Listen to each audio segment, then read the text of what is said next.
My name is Nicholas Morine. I'm the author of Punish the Wicked, and I've agreed to answer a few questions about what it is I do today, so you can go right ahead. Can you tell me a little bit more about your debut novel, Punish the Wicked? Punish the Wicked is a dystopian novel, very similar to other works in the vein of Ray Bradbury, for example, Fahrenheit 451, George Orwell's 1984, the work of Philip K. Dick.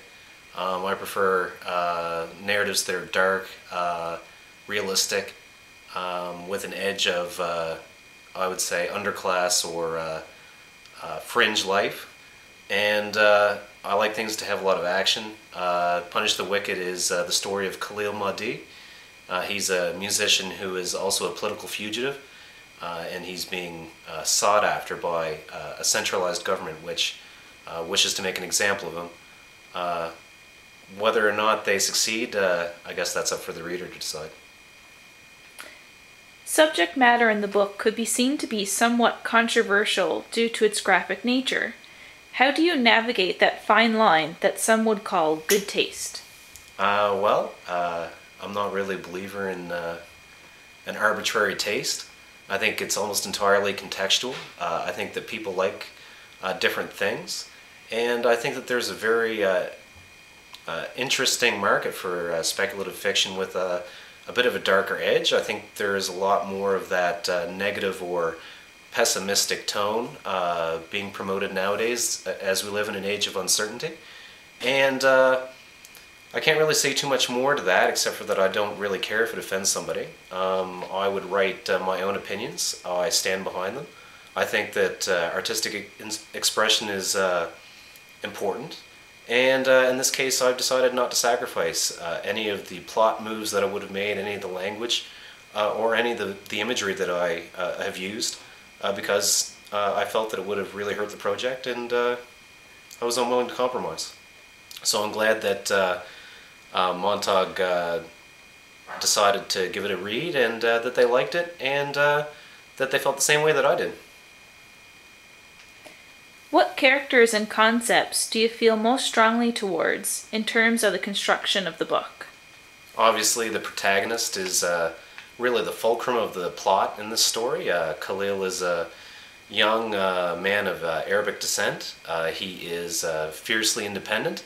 He really doesn't take any foolishness from anybody, and I really respect that. The whole concept of the book is an examination of existence and about individuality and one's own agency, particularly in a world where there seem to be more and more rules every day, and more and more breaking of rules every day. So I think that this conflict that is expressed in our society is encapsulated within Khalil. He is, of the age where he's no longer as young as he used to be, in some ways, mentally and physically, and in some ways he represents a bridging of generations, and that's sort of where we are now, that tension. So I feel he's one aspect to examine. Another favorite character is, of course, the elderly mystery man, Festive, the man of many colors, the man who wears a multicolored patchwork cloak of poetic sayings and scraps of pulp that he's fashioned together on the streets, and a man of great intelligence and of mystery, of a past we don't really know, and one that I hope that you'll explore. On a more general tack, what do you think is missing in the current fiction atmosphere? What's missing, I think, is honesty. I think that we kind of live in a market right now with regards to fiction that promotes derivative work.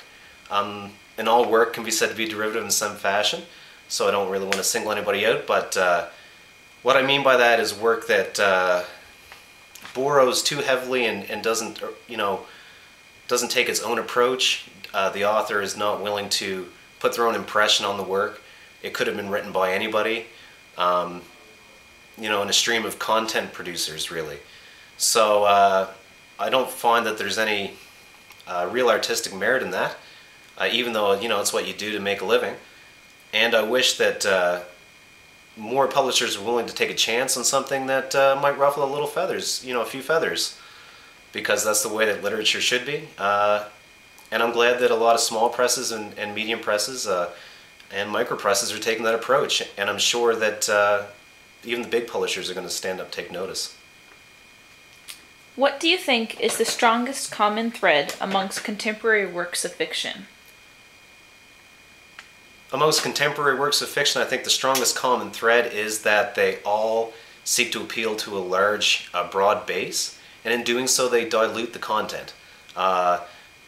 Without a target, without a fierce arrow, without a thrust which you're really squarely aiming at, you just attempt to water it down to a level that is so inoffensive that it may as well not say anything. What do you struggle with most as a creative writer? Procrastination is obvious. I think that everybody does a lot of procrastinating. I mean, I'm a professional writer outside of this in terms of nonfiction. And I'd say procrastination is not allowed in that realm, and that's what's really strengthened my ability as a creative writer to produce. Sometimes it's just about putting the work down and getting it out there and tightening it up later. Sometimes it's really best to figure things out in advance and try to plan it as a thread, but all in all, that's really my thought on that. What is the most important motivation for writing a novel, to you personally?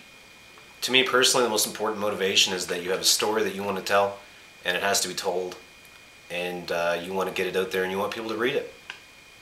That's it. What advice would you give to other aspiring authors? Produce. The only thing that you can do is actually put the words down on a page, submit. You have nothing to lose except your pride, and if you're a writer, you probably don't have much of that left anyway. So I say that you need to produce, submit, and also be prepared to take a ton of rejection. Don't take it personally. Just deal with it. You have to have a thick skin, you have to endure a lot, but after all, that's what life is all about, is endurance. And this craft demands a lot of it. So my advice is deal with it, make it happen, write it out, and submit. And write a ton of things and submit to a ton of places. You will only win this game through volume, and eventually you'll get your foot in the door and you got to wedge that open and try and push through a little bit more every time. Thank you very much for this opportunity, and I hope all of you take this chance to take a look at Punish the Wicked. I'm sure that you won't be disappointed, and I'm damn sure that you won't be bored.